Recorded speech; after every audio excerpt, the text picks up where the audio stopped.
While I was walking to the bus one time, I asked myself, what is not the thing that society values the most, but the most valuable thing in the world today? To me, it's sobriety and freedom. And why is that? Well, valuable things are things that are very scarce. And I think that sobriety and freedom today is one of the most scarce things on the planet. And what I mean by that is almost everyone on this planet is chained to something. Most people spend their lives chained to some kind of addiction. And they'll cope. They'll say things like, bro, weed makes me feel better. Bro, vaping is healthy. At least it ain't smoking. Porn is good for your prostate health. I don't scroll because I'm addicted. I scroll because I want to see everything that's going on in the world.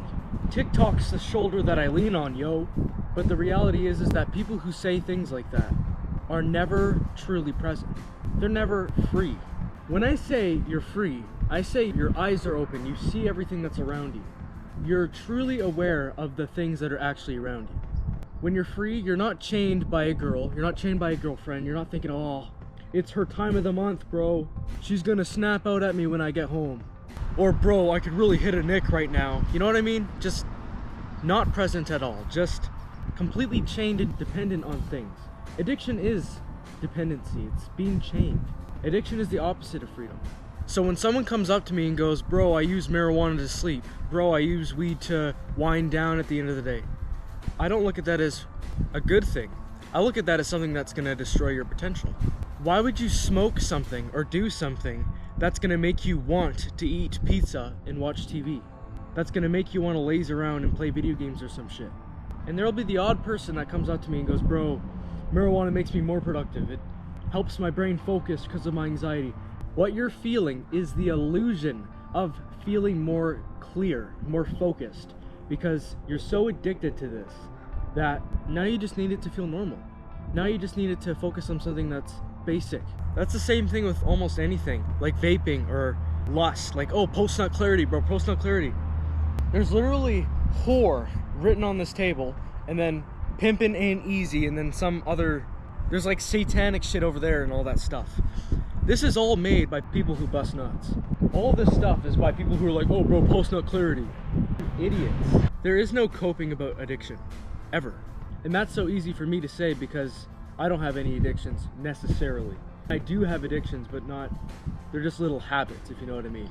I don't vape, I don't scroll, I don't jerk off, I don't do any of those things. I'm bigger than that. I've grown from that. But to a degree, there is a price. As you walk through life, you'll see people everywhere around you in their own worlds. You'll see people smoking the bong. You'll see people vaping and scrolling and eating junk food all at the same time. You'll see all this shit. You'll see people all in little chambers, in little cages. When I'm ever sitting in class, I just see a row of people scrolling in front of me. And I'm just like, yep, I'm better than that. You know what I mean? And you're better than that too. And man, when you are coping like that, you're at such a low stage of your life. I remember when I was like that, and I was at such a low stage in my life. And man, it's painful. I've been through 2 years of pain, and I know what it's like. 2 years of zero purpose, just chasing this little itsy bit of pleasure. It's not even pleasure, it's just a need now. You just do it to feel okay, and then your whole life's a waste. It just sucks. Everything's miserable. When I hear someone say, man, I smoke weed, I hang out with girls, I'm having sex, blah, this is amazing life, I look at him and go, damn, that must suck. Most people cannot do that. I could never do that. When I was 12 through 14 to almost like 16, I could never do that. I was just so captivated by pleasure, by lust, by the distraction of it all.